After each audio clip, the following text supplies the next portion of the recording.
জাপানের রাজধানী টোকিওর প্রধান মাছের বাজারে প্রতিবছর একটি ঐতিহ্যবাহী ও মর্যাদাপূর্ণ নিলাম হয়। সেই নিলামে এবছর ৩২ লাখ মার্কিন ডলার অর্থাৎ ৩৯ কোটির বেশি টাকা দামে একটি সুবিশাল টুনা মাছ বিক্রি হয়েছে। সোমবার ৫ জানুয়ারি সিএনএনের প্রতিবেদন থেকে এ তথ্য জানা যায়।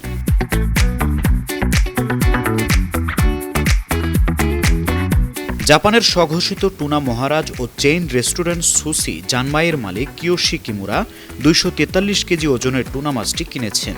প্যাসিফিক ব্লুফিন টুনা জাতের মাছটি কেনার পর কিমুরা জানান, মাছটি কিনে নিজেকে সৌভাগ্যবান মনে করেন তিনি। মাছটার দাম তাকে অবাক করেছে। ভেবেছিলেন আরেকটু কম দামে মাছটা কিনতে পারবেন, কিন্তু নিমেষেই দাম বাড়তে থাকে। তিনি আশা করছেন এই মর্যাদাপূর্ণ টুনা খেয়ে অনেকেই নতুন শক্তিতে বলীয়ান হবেন।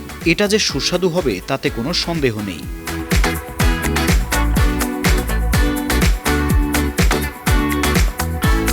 মাছটি ধরা পড়ে জাপানের উত্তরাঞ্চলের উমা এলাকার উপকূলে জেলেদের জালে। অঞ্চলটি জাপানের সেরা টুনা উৎপাদনের জন্য সুপরিচিত।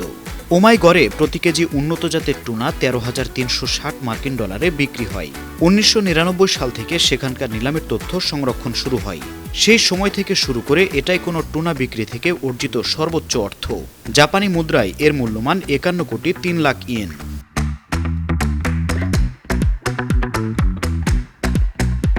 ২০১৯ সালে ২৭৮ কেজি ওজনের ব্লুফিন টুনার দাম উঠেছিল ৩৩ কোটি ৩৬ লাখ ইয়েন। এবার সেই রেকর্ড ভেঙেছেন কিমুরা।